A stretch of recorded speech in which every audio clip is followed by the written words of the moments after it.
The figure of Hitler is one of the most controversial and perhaps the most hated names of modern times.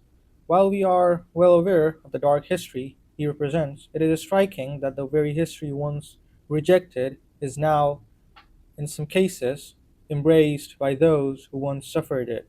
Here I want to discuss something often covered by the dust of forgotten history. The question before us is, who was Hitler before he became Chancellor and before the rise of the Third Reich? The story of his early years with his close friend August Kubizek, who wrote a memoir, is the only work that details the period from 1904 to 1908, when Hitler was a young man. The memoir describes many important aspects of his early life, some of which are also part of broader discourses and debates. It elaborates on the young Hitler in love, his interest in painting and the arts, theater, music, and ultimately architecture. Here I want to focus on the question of how it all began, how Hitler became interested in politics, and how his ambitions moved him away from his initial pursuits in architecture and possibly music.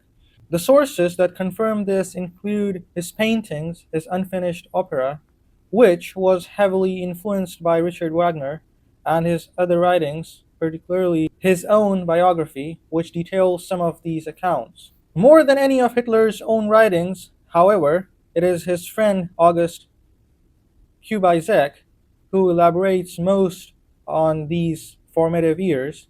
As Kubizek writes in his memoir about Mein Kampf, it is a political tome and not an autobiography, and in it Hitler said only as much about himself seemed appropriate for the political purposes of the book.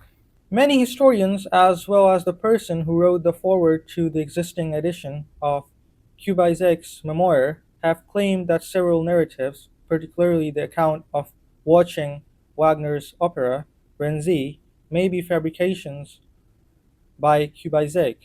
According to him, this was the moment when Hitler first felt drawn towards politics. Kubizek describes in various parts of his memoir that after watching Wagner's Rienzi, which portrays a Roman tribune who leads a revolution, Hitler was deeply moved and inspired. Kubizek later wrote, Adolf Hitler became Reich Chancellor of Germany on 30th January 1933, and at once I remembered that midnight experience on the Feinberg in 1905 when he had prophesied to me that, like Rienzi in Wagner's opera, he would one day rise to be the leader of the people. What the 16-year-old had seen in a visionary trance had become reality. Kubizek eventually met Hitler again years later. He recounts, I reminded him of that memorable Rienzi performance in Linz in 1905. He recalled the event, including the strange nocturnal experience, and concluded with the unforgettable words, In that hour it began. The character of Rienzi indeed seemed to influence Hitler. Kubizek notes that while political matters were not openly discussed between them, unlike music and art, which were their shared passions, Hitler occasionally revealed his political learnings. When he struggled to articulate an idea, he would often declare, the Reich will resolve this question. And indeed, the Reich was Hitler himself, the one in whom the young Hitler had unwavering faith, believing that he would succeed, and eventually he did. In Austria, the word Reich usually referred to the national territory of Germany. For Hitler, according to his friend Kubizek, the Reich encompasses everything that politically motivated him, and thus it was a vast concept indeed. His national ideology was fixed in what Kubizek describes as the unchangeable region in his mind. No failure or setback would ever sway him from it, and he remained until his death what he had already been from at least the age of 16, a German nationalist.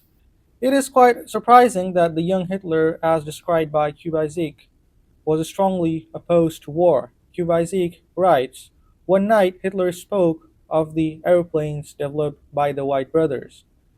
He quoted from a newspaper that these famous avatars had built a small, comparatively lightweight gun into their aircrafts and were conducting experiments to assess the potential efforts of aerial combat.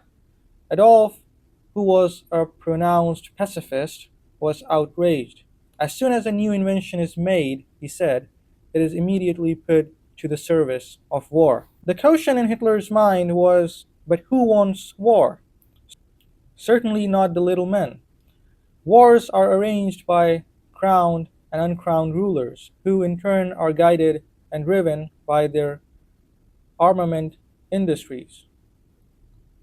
While these gentlemen earn gigantic sums and remain far from the firing line, the little man has to risk his life without even knowing for what purpose. The question that deeply perturbed Hitler as he observed demonstrations against hunger in Austria was, who are the wire pullers standing behind these double betrayed masses, guiding them according to their will? None of them appeared on the scene. The question was why? Because it suited them better to conduct their affairs in obscurity. They did not want to risk their lives. Who are the leaders of these wretched masses? Not men who had themselves experienced the misery of the little man, but ambitious politicians lusting for power, who wanted to exploit the people's poverty for their own benefit. The words that Hitler spoke, as recorded by his friend Kubizek, hold significance for us even today. They reflected an enduring truth about the nature of politics and politicians, the manipulation of public suffering from personal and ideological gain. Throughout history, from the myth of Prometheus to the present day, humanity has witnessed a continual struggle between good and evil.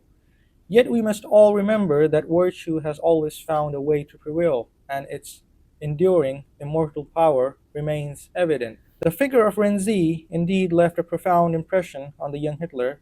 Rienzi had the courage to stir minds and inspire, and his story felt real and powerful.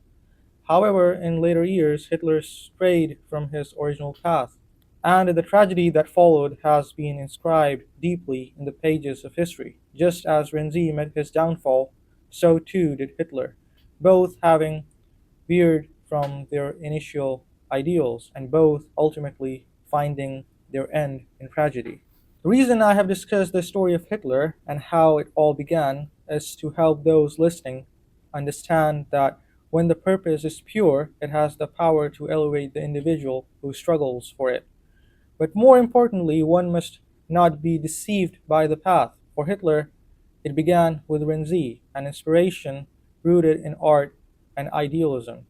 For us, it can begin with this very narrative, which offers both a guide for how to start and a warning of what to avoid. It reminds us that the beginning of a journey, no matter how noble, must remain anchored in virtue, or it risks ending in tragedy. Thank you so much for watching, and I hope you all get